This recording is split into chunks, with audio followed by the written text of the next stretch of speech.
नमस्कार दोस्तों, आज हम इस वीडियो में जानेंगे उत्तर छायावाद। उत्तर छायावाद को हम हालावाद भी कहते हैं। ये हिंदी की एक काव्य धारा है। इससे संबंधित प्रश्न प्रतियोगिता परीक्षाओं में पूछे जाते हैं और मध्य प्रदेश की बोर्ड परीक्षाओं में सही विकल्प के रूप में पूछे जाते हैं। तो हम देखते हैं उत्तर छायावाद अर्थात हालावाद किसे कहते हैं। हालावाद का शाब्दिक अर्थ है मदिरा। मदिरा का अर्थ होता है शराब। तो हालावाद का अर्थ होता है शराब, मदिरा। मदिरा का क्या गुण होता है? मदिरा का गुण है उसका नशा और तजन्य बेहोशी। मतलब जब मदिरा पीते हैं तो मदिरा पीकर एक हल्का सा नशा छा जाता है और हल्की हल्की सी मस्ती जैसी बेहोशी हमारे मस्तिष्क पर चढ़ जाती है। तो दोस्तों, इस बेहोशी में कुछ काल के लिए अन्य सारी चिंताएं व्यक्ति छोड़ देता है, उनको भूल जाता है और सारे कष्ट पल भर के लिए विस्मृत हो जाते हैं, छूमंतर हो जाते हैं और पीने वाला कुछ समय तक एक कल्पित लोक में सुखी रहता है। दोस्तों, तो जो शराब पीने वाला व्यक्ति होता है, तो जब वो शराब पी लेता है तो शराब पीने के पश्चात वो कुछ समय तक अपने आसपास एक कल्पित लोक बसा लेता है, उस कल्पना के लोक में ही विचरण करता है। साहित्य में इस क्षणवादी दर्शन को हाला कहा गया है। जो उत्तर छायावाद है दोस्तों, उसमें मदिरा को लेकर ही कविताएं लिखी गई हैं, बेहोशी को लेकर ही कविताएं लिखी गई हैं। तो उसी क्षणवादी दर्शन को, उसी कल्पित लोक को, उसी विस्मृत आचरण को हाला कहा गया है और उससे संबंधित प्रतीकों को अपनाया गया है। यानी कि शराब से संबंधित प्रतीकों को अपनाकर कविताएं लिखी गई हैं। कौन कौन से प्रतीक अपनाए इन्होंने?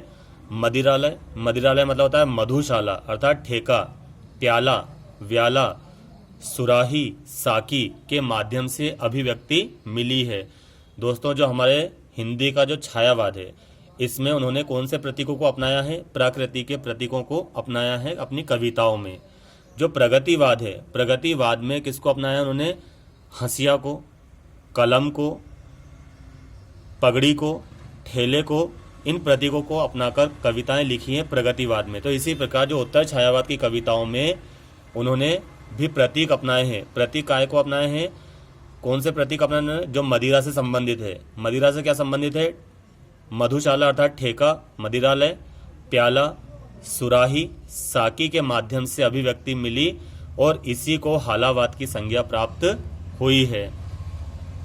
इस प्रकार की विचारधारा में किसको अपनाया गया है? क्षण को, भोग को, मस्ती को, आनंद आदि को ही सर्वोपरि महत्व दिया गया है।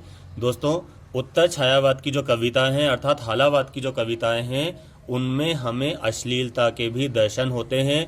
उन्होंने यौवन, स्त्री आदि पर अपनी कलम चलाई है और काव्य रचना की है।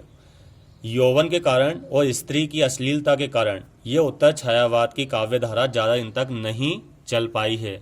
तो ये आपको समझ में आया होगा। हाला का अर्थ है मदिरा। मदिरा का अर्थ होता है, क्या होता है उसका गुण? नशा और एक हल्की सी बेहोशी।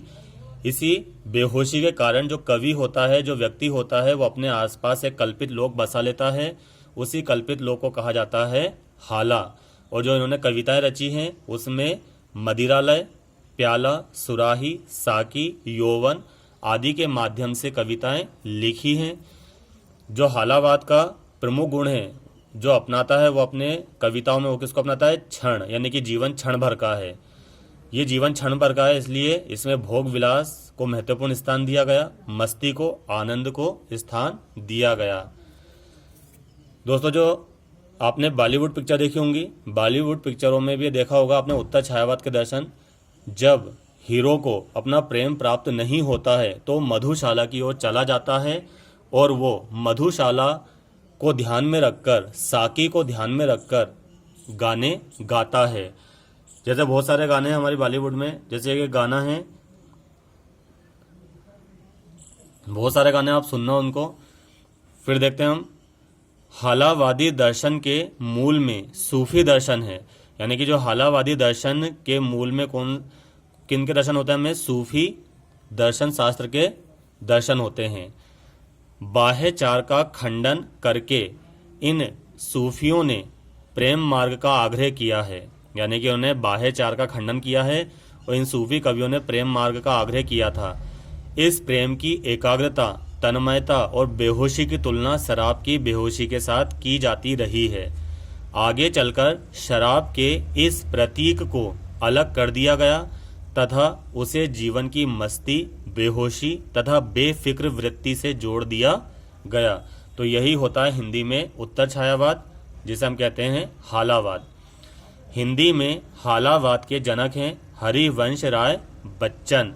हरिवंश राय बच्चन ने हालावाद के ऊपर कई सारी कविताएं लिखी हैं। मधुशाला, मधुबाला, मधुकलश, खय्याम की मधुशाला। दोस्तों, हिंदी में जो हालावाद है इसकी 3 तिकड़ियां हैं, अर्थात 3 आधार स्तंभ हैं। हरिवंश राय बच्चन, शिव मंगल सिंह सुमन और रामेश्वर शुक्ल अंचल, जिनके कारण ये हिंदी में हालावाद टिका हुआ है। उम्मीद है आज आपको ये उत्तर छायावाद भली भांति समझ में आ गया होगा। धन्यवाद।